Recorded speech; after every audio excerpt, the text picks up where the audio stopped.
नमस्कार। आप लोगों के लिए पत्र लेखन की जो समस्या हमारे सामने उपस्थित होती हैं, मेरा एक छोटा सा प्रयास कि उन समस्याओं का समाधान कैसे हो, इस बारे में मेरा अपना विचार है।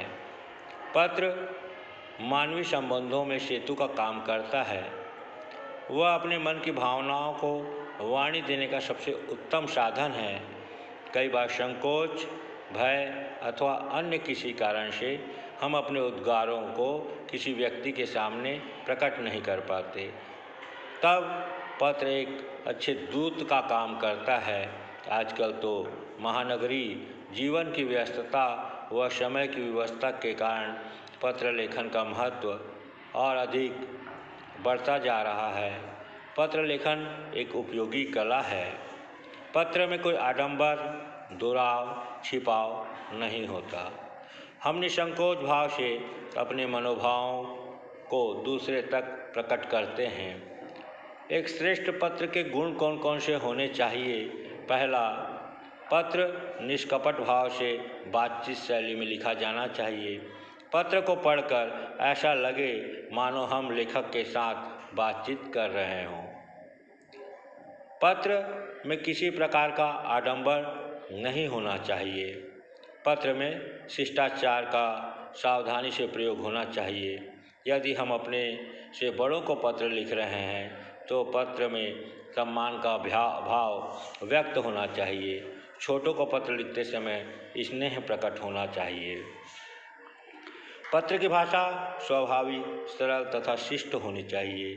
पत्र स्थायी संपत्ति होती है, इसलिए किसी भावावेश में लिखते समय भी हमें अपशब्दों का प्रयोग न करके अपनी प्रतिक्रिया को संतुलित भाषा में, संतुलित शब्दों में रखना चाहिए। पत्र में अनावश्यक विस्तार नहीं होना चाहिए। व्यर्थ की बातें पत्र के प्रभाव को कम कर देती हैं।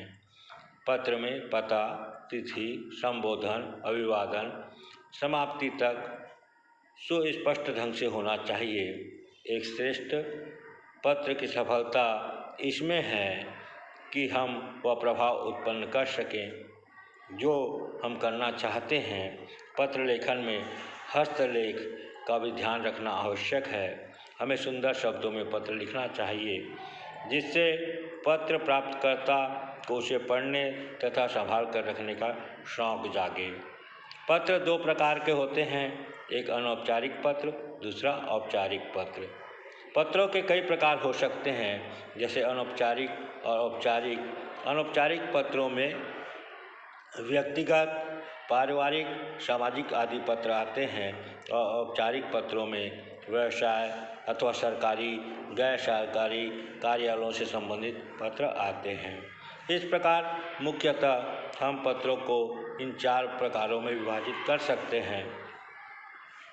पहला, व्यक्तिगत पत्र। ऐसे पत्र जो माता पिता, भाई बहन अथवा किसी अन्य प्रियजन मित्र को लिखे जाते हैं व्यक्तिगत पत्र कहलाते हैं। दूसरा, सामाजिक पत्र। सामाजिक स्तर पर विवाह, मृत्यु, जन्मदिवस, गृह प्रवेश आदि के मांगलिक अथवा संस्कार उत्सव पर लोगों को आमंत्रित करने के लिए जो पत्र लिखे अथवा छपवाए जाते हैं वे सामाजिक पत्र कहलाते हैं। तीसरा, व्यावसायिक पत्र। किसी व्यवसायी द्वारा अपने व्यवसाय के संबंध में दूसरे व्यापारी, दुकानदारों, ग्राहकों, कारखानेदारों तथा फर्मों को जो पत्र लिखे जाते हैं वे व्यावसायिक अथवा व्यापारिक पत्र कहलाते हैं। चौथा, कार्यालयी पत्र। जो पत्र सरकारी अथवा गैर सरकारी कार्यालयों द्वारा अन्य कार्यालयों, विभागों, व्यक्तियों को लिखे जाते हैं वे कार्यालयी पत्र कहलाते हैं।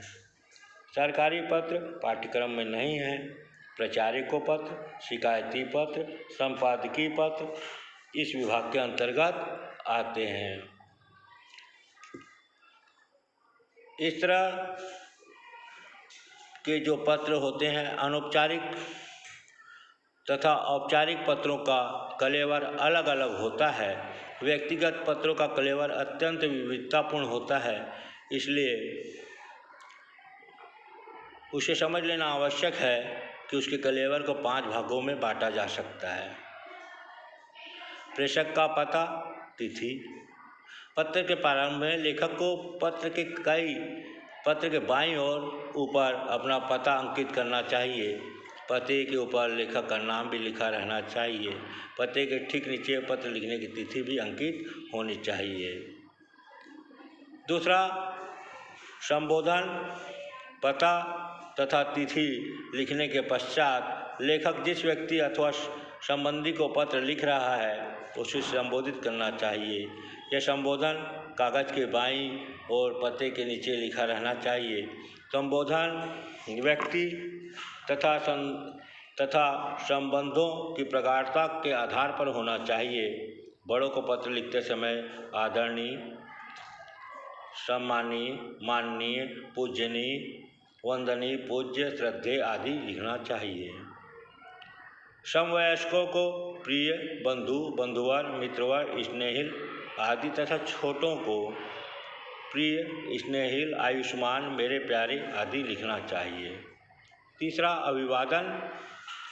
यद्यपि आज धीरे धीरे पत्रों में अभिवादन लिखने की परंपरा समाप्त होती जा रही है, किंतु व्यक्तिगत पत्रों में अभिवादन करना हमारी सहज प्रेम सम्मान की अभिव्यक्ति के लिए अनिवार्य है।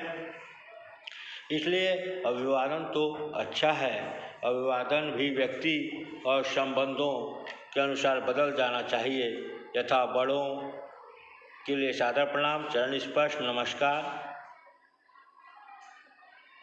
समवयस्कों के लिए सप्रेम नमस्ते, प्रेम आदि। छोटों के लिए स्नेह, प्यार, प्रेम, सुखी रहो, चिरंजीव रहो आदि लिखना चाहिए। उसके बाद हम आते हैं मुख्य विषय पर। पत्र पर वास्तविक कथ्य ही मुख्य विषय होता है। हम अपने विषय की रोचक और सरल शैली में स्पष्ट ढंग से प्रस्तुत करते हैं। किसी प्रकार का उलझाव, घुमाव फिराव उसमें नहीं होना चाहिए। यदि विषय लंबा हो तो विचार के बिंदु अधिक हैं तो उन्हें विभिन्न अनुच्छेदों में बांटकर लिखा जाना चाहिए। मुख्य विषय के प्रतिपादन में वे सभी गुण होने चाहिए जिनका उल्लेख एक श्रेष्ठ पत्र के गुण में किया गया हो। और 5वां जो होता है उपसंहार। विषय के पूर्ण हो जाने के बाद पत्र के अंत में दाईं ओर लेखक अपना नाम, पता, प्राप्तकर्ता के साथ संबंध लिखना चाहिए। इस तरह एक अच्छा पत्र किस प्रकार का हो सकता है ये हमने अभी जाना, और आगे इसी तरह अन्य वीडियो में आपको कई अन्य जानकारी और दी जाएगी। धन्यवाद।